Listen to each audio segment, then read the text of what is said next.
کاشانۂ بصیرت ایک ایسا یوٹیوب چینل جس پر ہر قسم کی دینی کتب بالخصوص محروم بصارت افراد کے لیے آڈیو اور ویڈیو فارمیٹ میں دستیاب ہیں اور بالعموم تمام مسلمان برادران و خواہران کے لیے دستیاب ہیں۔ اس لیے آپ سے گزارش ہے کہ بیل آئیکن کو پریس کر کے ہمارے اس چینل کو ضرور سبسکرائب کیجیے تاکہ آئندہ آنے والی ہر کتاب آپ کو بر وقت ملتی رہے۔ کاشانۂ بصیرت، کاشانۂ بصیرت، کاشانۂ بصیرت، کاشانۂ بصیرت۔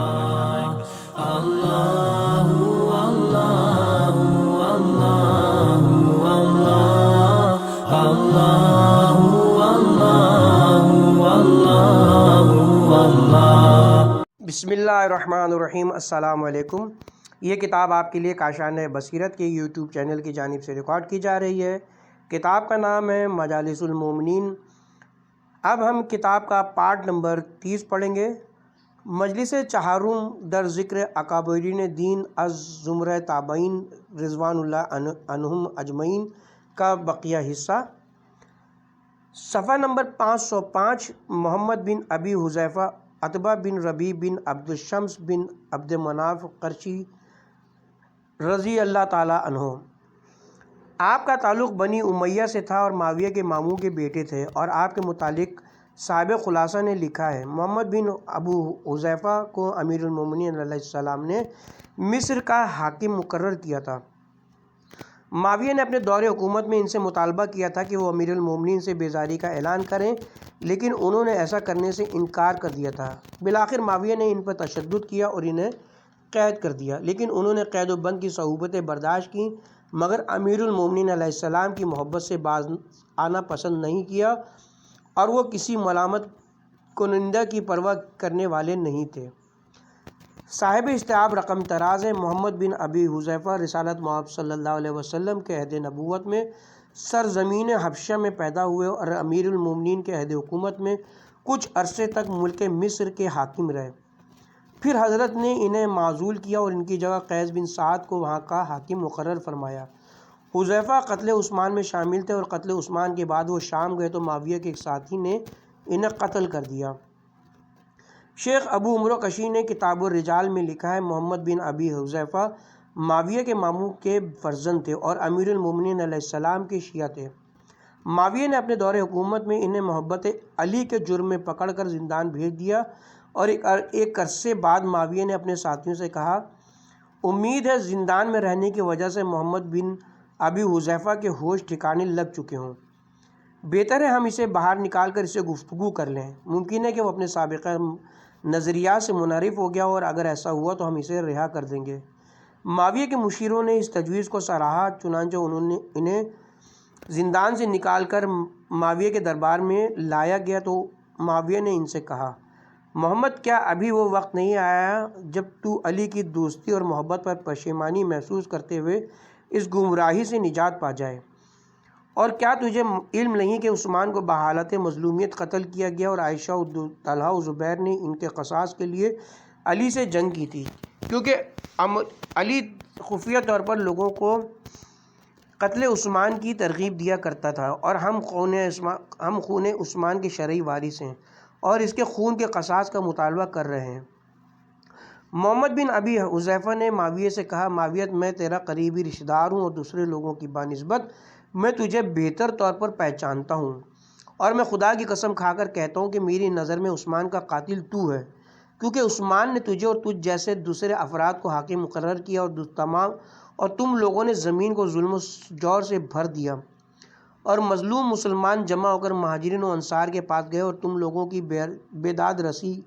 بیداد گیری کی داستانیں سنائیں اور مطالبہ کیا کہ تم لوگوں کو معزول کر دیا جائے، لیکن عثمان نے کسی بھی مظلوم کی فریاد نہ سنی، اور وہ بدستور تمہاری حمایت کرتا رہا، جس کی وجہ سے وہ اپنے گھر میں مارا گیا۔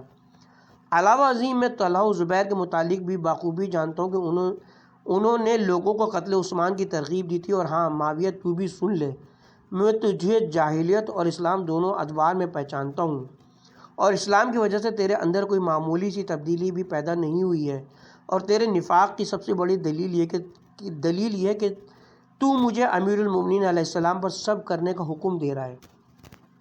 معاویہ یاد رکھ، تیرے پاس منافقین اور طلقاء اور ان کی اولادیں جمع ہو چکی ہیں، انہوں نے تجھ سے دنیا خریدی اور تو نے درہم و دینار کے دے کر ان سے ان کا دین خرید کر رکھا ہے، اور تیرا ذاتی کردار نہ تو تجھ سے پوشیدہ ہے اور نہ ہی تیرے دوستوں سے مخفی ہے، اور میں جب تک بھی زندہ رہوں گا علی سے محبت کرتا رہوں گا، اور میں اس محبت کو خدا اور رسول کے تقرب کا ذریعہ سمجھتا ہوں۔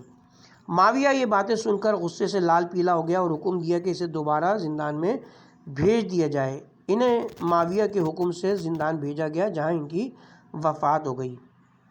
جادہ بن حبیرہ ابی وہاب المخزومی القرشی رضی اللہ تعالیٰ عنہ، ابن عاصم کوفی کی کتاب الفتوح اور ابن عبد البر کی الاستیاب میں مذکور ہے۔ جادہ بن حبیرہ امیر المومنین علیہ السلام کے بھانجے تھے اور ان کی والدہ ام ہانی بنت ابو طالب تھیں۔ امیر المومنین نے اپنی خلافت کے آغاز میں انہیں صوبہ خراسان کا حاکم مقرر کیا اور فرمایا کہ خراسان کا جو علاقہ اسلامی قلمرو میں ابھی تک شامل نہیں ہے اسے اسلامی حکومت میں شامل کرو، اور انہوں نے اپنی نسبی شرافت کو بیان کرتے ہوئے یہ شعر کہے تھے: اگر تم مجھ سے میرا نسب پوچھتا ہے تو سن لے، میرا تعلق بنی مخزوم سے ہے اور میری والدہ کا تعلق بنی ہاشم کے بہترین قبیلے سے ہے، اور میرے علاوہ کون ہے جس کے ماموں علی سخی اور عقیل جیسے ہوں۔ کتاب مختار کشی میں مذکور ہے، جنگ صفین میں عبیدہ بن ابی سفیان نے جادہ بن حبیرہ سے کہا: تجھے تیرے ماموں سے شجاعت ورثے میں ملی ہے۔ جادہ نے جواب میں کہا: اگر میرے ماموں جیسا تیرا بھی ماموں ہوتا تو اپنا باپ بھی بھول جاتا۔ سعید بن قیس ہمدانی رضی اللہ تعالیٰ عنہ، آپ قبیلہ ہمدان کے ایک بزرگ اور شاہ ہمدان کے فدائی تھے۔ فتوح ابن عاصم کوفی میں مرقوم ہے، سعید بن قیس ہمدانی جنگ جمل میں امیر المومنین علیہ السلام کے میسرہ کے سالار تھے، اور جنگ صفین میں عدیل بن بدیل بن ورقہ قضائی کے ساتھ سوار دستے کے ساتھ سالار تھے۔ حضرت امیر المومنین علیہ السلام نے اپنے اشعار میں قبیلہ ہمدان کی جان نثاری کا تذکرہ کیا ہے، جسے ہم تفصیل سے مجلس دوم میں قبیلہ ہمدان کے ضمن میں بیان کر چکے ہیں۔ ابن عاصم کوفی بیان کرتے ہیں: عمرو بن حسین سکونی نے جنگ صفین میں امیر المومنین علیہ السلام کے عقب سے حملہ کرنا چاہا تو سعد بن قیس نے اسے قتل کر دیا اور یہ اشعار کہے: معاویہ بن صخر تک ہمارا یہ پیغام پہنچنا چاہیے کہ ہم غائبہ اندازوں کا گمان ہٹا دیتے ہیں۔ ہم ہمیشہ سے تمہارے دشمن ہیں اور دشمنی رہیں گے، جب تک محبت کی صدا سنی جاتی رہے گی تمہارے دشمن ہی رہیں گے۔ کیا تجھے پتہ نہیں ہے کہ ابو الحسن علی ہمارے والد ہیں اور ہم ان کے روحانی فرزند ہیں، اور ہم ان کے علاوہ کسی کو اپنا باپ بنانے پر آمادہ نہیں ہیں، اور یہی رشتہ و ہدایت اور عظیم حصہ ہے۔ جب معاویہ نے یہ سنا تو اس نے ذی القلعہ حمیری کے زیر کمان قبائل یسب و کندہ لخم و حزام کے جوانوں کو حکم دیا کہ وہ صرف قبیلہ ہمدان سے جا کر جنگ کریں۔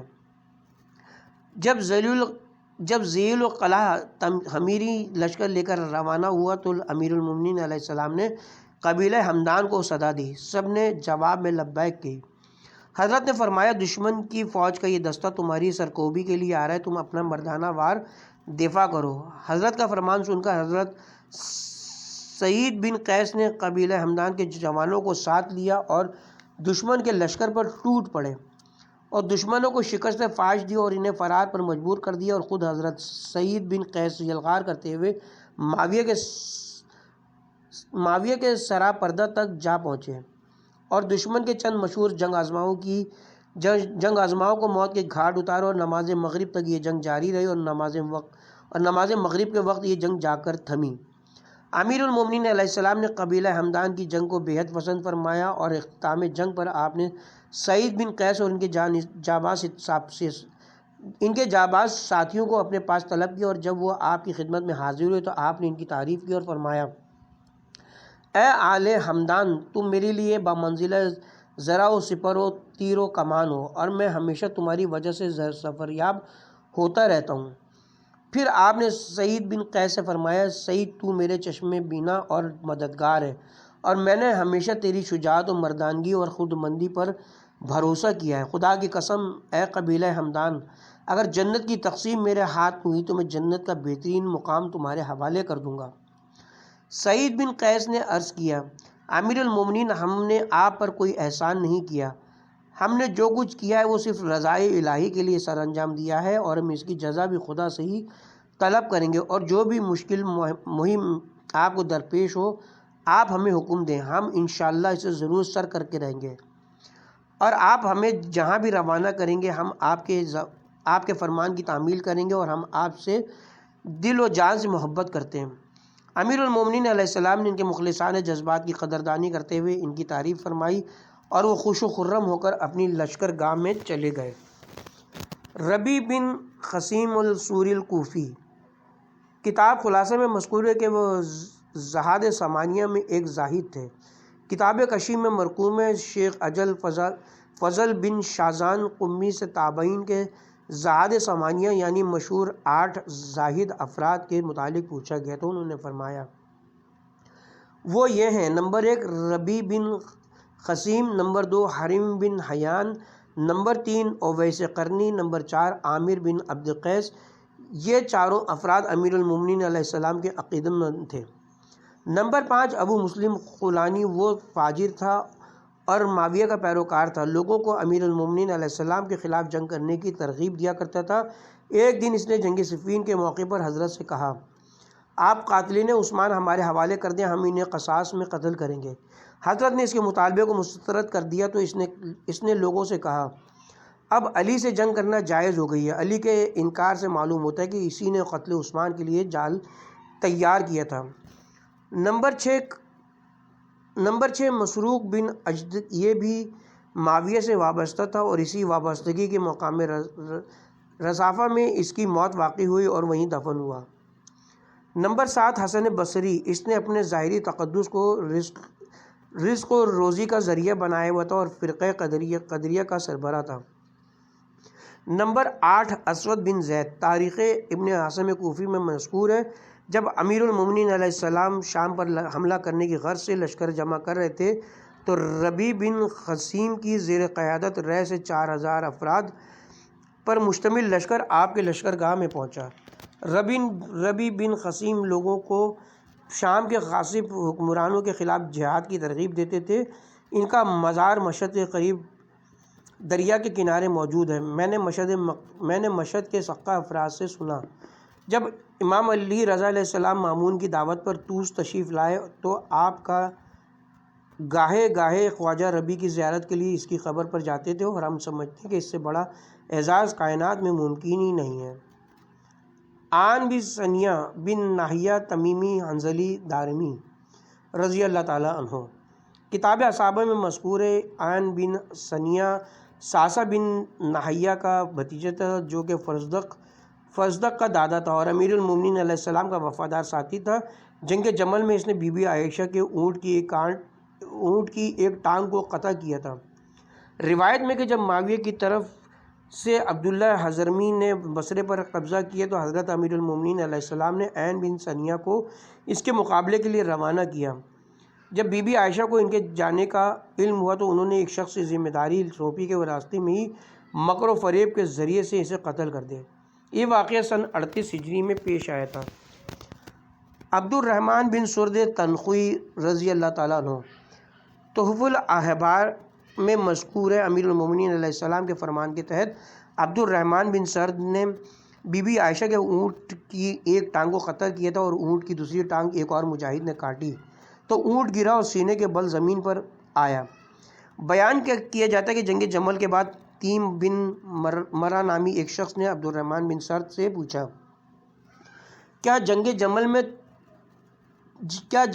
میں تو نے عائشہ کے اونٹ کی ٹانگ کاٹی تھی؟ عبد الرحمن نے کہا جی ہاں، اگر میں ایسا نہ کرتا تو جنگ جمل کی خبر سنانے والا ایک فرد بھی زندہ نہ رہتا۔ اب اس کے لیے چاہے تو راضی ہو یا ناراض، وہ تجھ پر منحصر ہے۔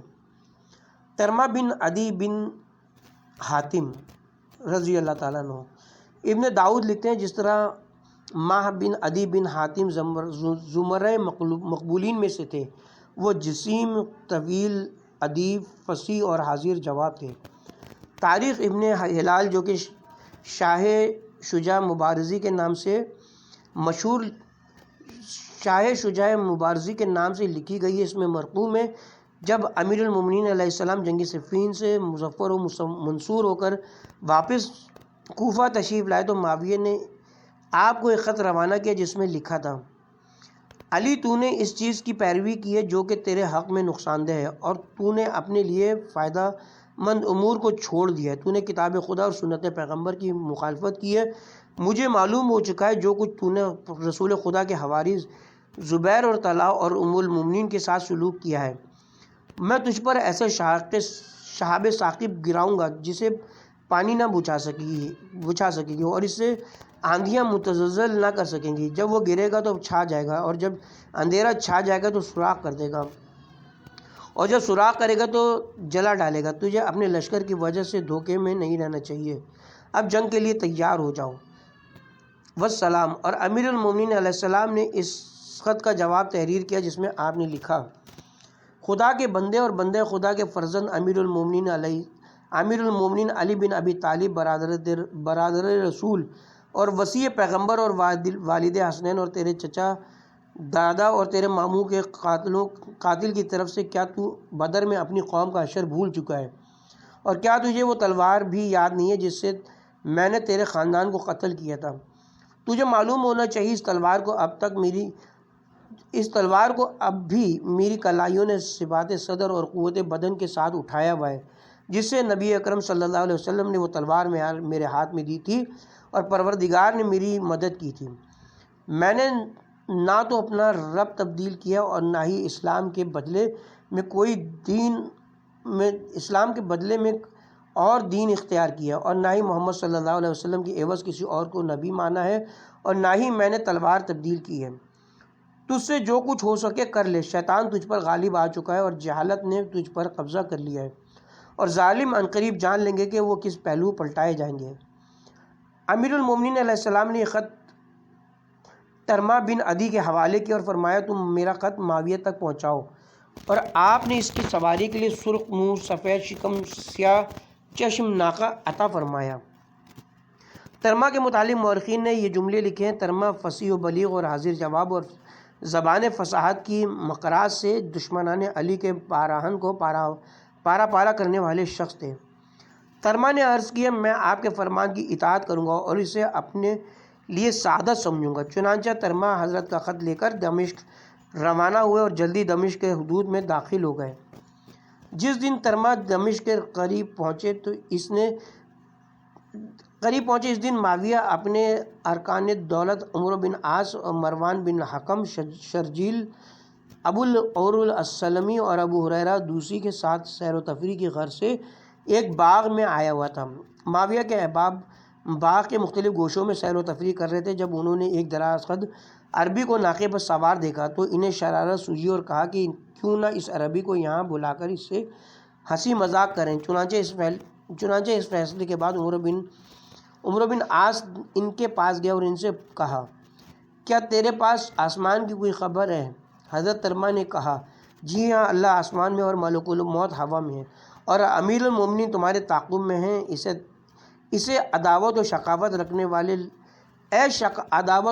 رکھنے والے لوگوں، تم اس عذاب کا انتظار کرو جو تم پر نازل ہونے والا ہے۔ معاویہ کے حاشیہ نشینوں نے پوچھا: تم کہاں سے آ رہے ہو؟ انہوں نے کہا: میں ایک آزاد پرہیزگار، صاف ستھرے، طبیب و طاہر اور رضا کے مالک کی طرف سے آ رہا ہوں۔ پھر انہوں نے پوچھا: تم کس کے پاس جاؤ گے؟ ترما نے کہا: میں اس بیکار اور اذیت دہندہ شخص کے پاس جانا چاہتا ہوں جسے تم اپنا امیر سمجھتے ہو۔ عمرو بن عاص نے اسی وقت معاویہ کے پاس رقعہ بھیجا جس میں اس نے لکھا: علی کی طرف سے ایک عربی بدوی آیا ہے جو کہ بڑا ہی فصیح اللسان اور خوبصورت گفتگو کرتا ہے۔ اس کے پاس علی کا خط ہے، تو لہٰذا تم غافل نہ رہو۔ جب ترما کو معلوم ہوا کہ یہ سب معاویہ کے مصائب ہیں تو اپنی ناقہ سے اترے اور اسے وہاں بیٹھایا اور خود ان کے پاس بیٹھ گئے۔ معاویہ نے اپنے لیے ایک بڑا سا خیمہ نصب کرایا اور محفل آراستہ کی اور مصابین کو حکم دیا کہ قاصد کو لے کر آئیں۔ عمرو بن عاص ترما کو اپنے ساتھ اس خیمہ کے پاس اس خیمے کے دروازے پر لے گیا جس کے اندر معاویہ بڑی رعونت سے بیٹھا ہوا تھا۔ ترما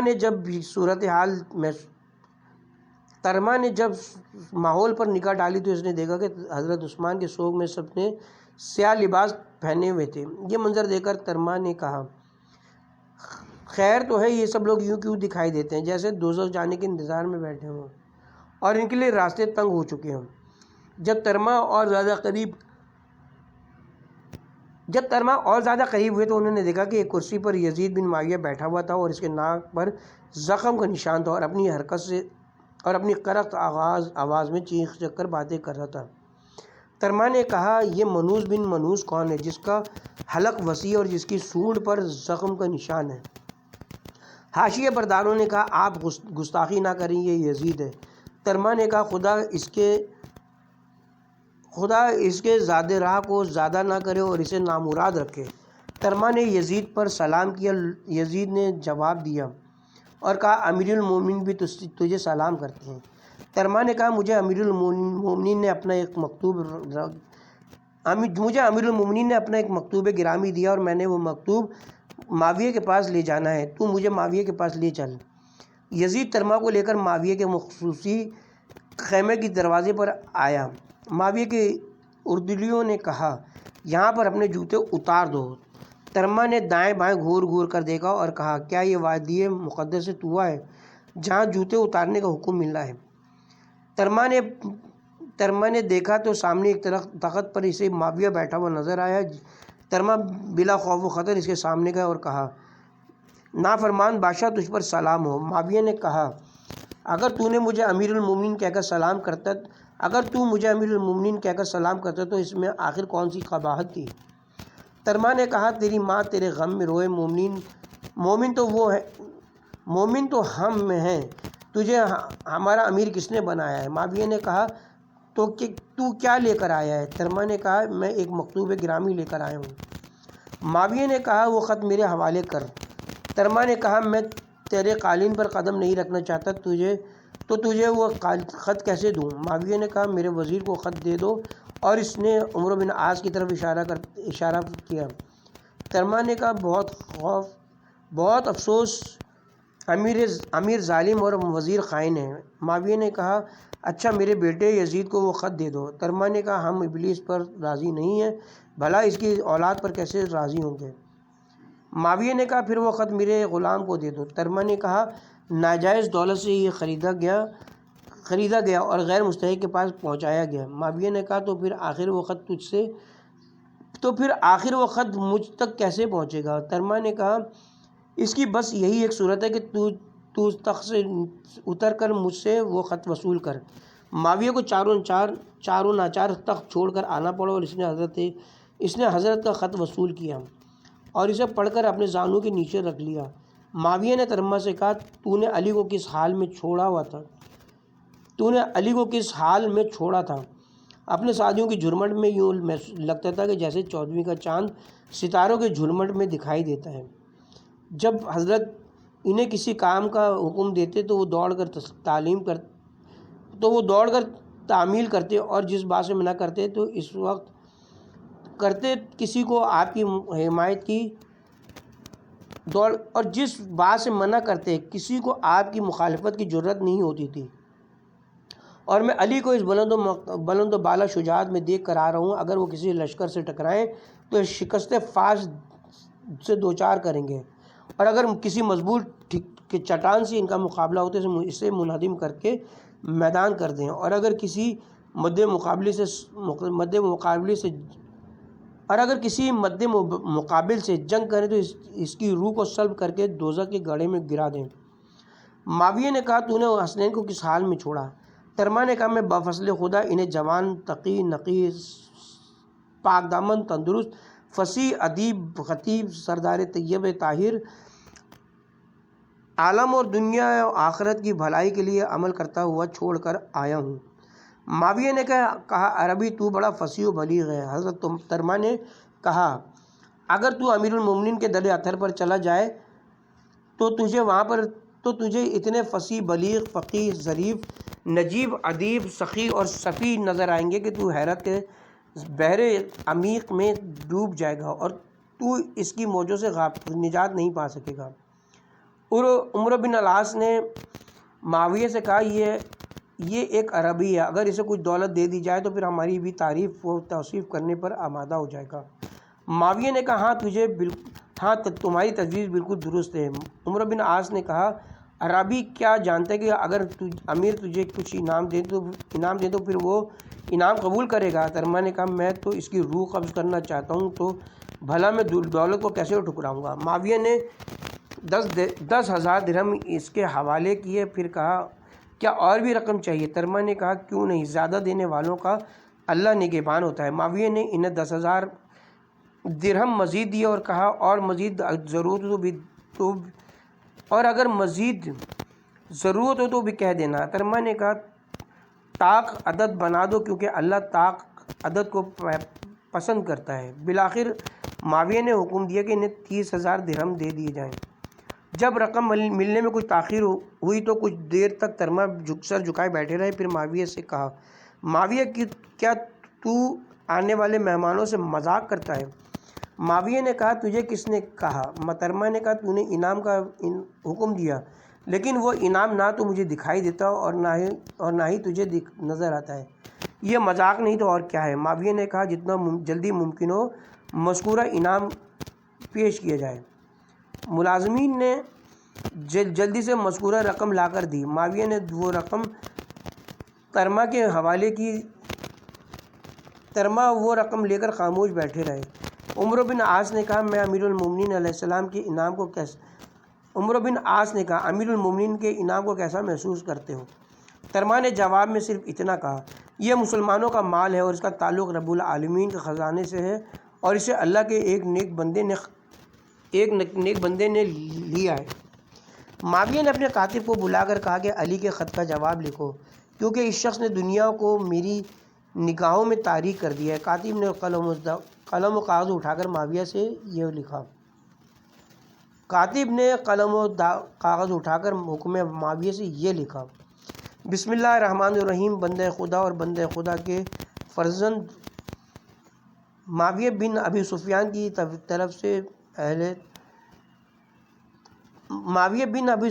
طرف سے علی بن ابی طالب کے نام۔ علی تمہیں معلوم ہونا چاہیے کہ میری فوج کی تعداد ستاروں کی تعداد کے برابر ہے، یا یہ سمجھو کہ میری فوج کی مثال 1,000 رائی کے دانوں کے ڈھیر کی مانند ہے اور ہر دانے کے نیچے ایک ایسا لڑنے والا موجود ہے۔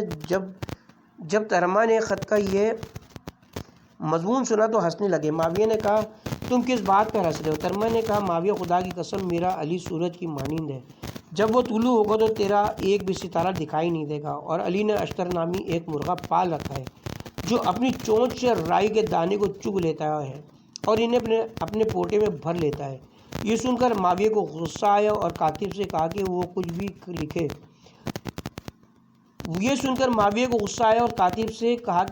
بھی نہ لکھے۔ عمرو بن عاص نے کہا عربی کیا تو چاہتا ہے کہ تیرے خط کا جواب تحریر کیا جائے، اور اگر تو جواب کا خواہش مند ہے تو خاموش ہو کر بیٹھ جا تاکہ جواب لکھا جا سکے۔ ترما خاموش ہو کر بیٹھ گیا اور معاویہ نے جواب تحریر کرایا۔ جب جواب لکھ چکے تو وہ ترما کے حوالے کر دیا گیا۔ ترما جواب لے کر اپنے ناقے پر سوار ہوئے اور کوفے کی طرف چل پڑے۔ ترما کے جانے کے بعد معاویہ نے اپنے مصاحبین سے کہا اگر میں ساری دولت بھی تم میں سے کسی کو دے دوں تو بھی اس عربی قاصد کا عشر اشیر بھی علی کے سامنے جا کر نہیں کرے گا۔ خدا کی قسم اس عربی نے میری آنکھوں میں دنیا کو تاریک کر دیا اور ہر لحاظ سے مجھے لاجواب کر دیا۔ عمرو بن عاص نے کہا معاویہ بھلا اس میں ناراض ہونے کی کیا ضرورت ہے؟ علی کو پیغمبر اکرم سے جو قدر و منزلت حاصل ہے، اگر وہ قدر و منزلت تجھے حاصل ہوتی تو ہم اس سے بھی زیادہ تیری وکالت و توصیف کرتے ہیں، لیکن ہم مجبور ہیں کیونکہ تجھے نہ تو رسول خدا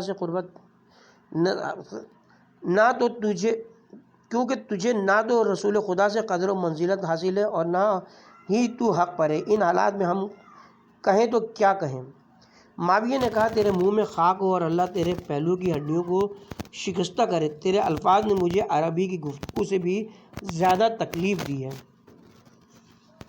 سعید بن جبیر رضی اللہ تعالیٰ عنہ، آپ اپنے عہد کے مشہور عالم، عابد اور زاہد تھے، اور آپ مستجاب الدعوات اور صاحب کرامات تھے۔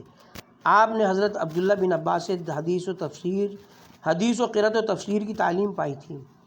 چنانچہ اپنی تاریخ میں یوں رقم تراز ہیں: سعید بن جبیر علماء تابعین میں سے تھے، اور ماہ رمضان 95 ہجری میں حجاج بن یوسف کے حکم سے شہید ہوئے تھے۔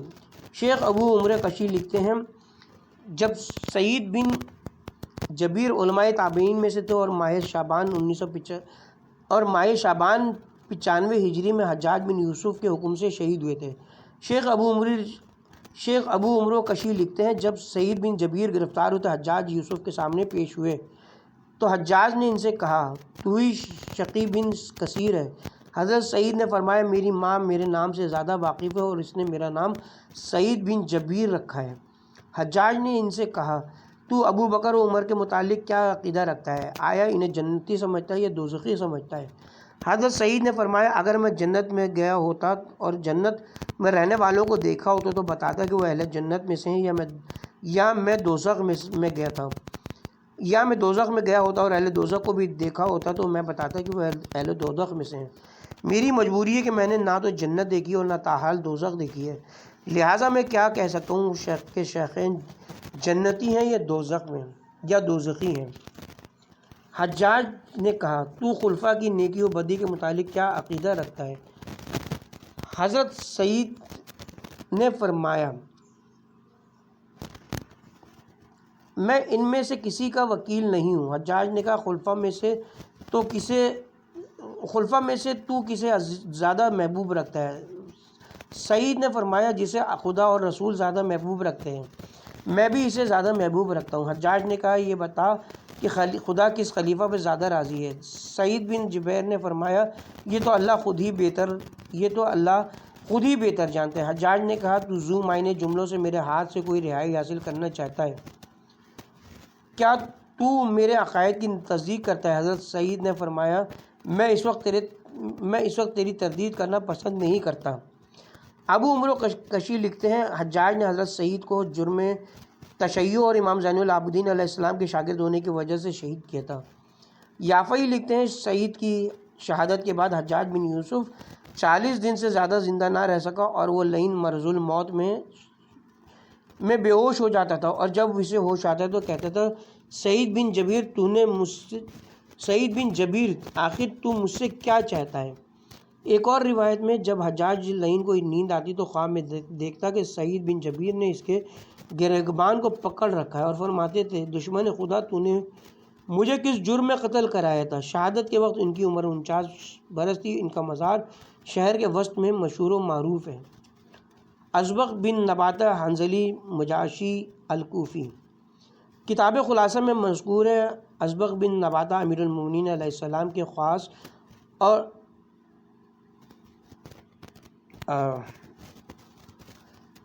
پارٹ نمبر 30 کو ہم یہیں پہ اختتام کرتے ہیں۔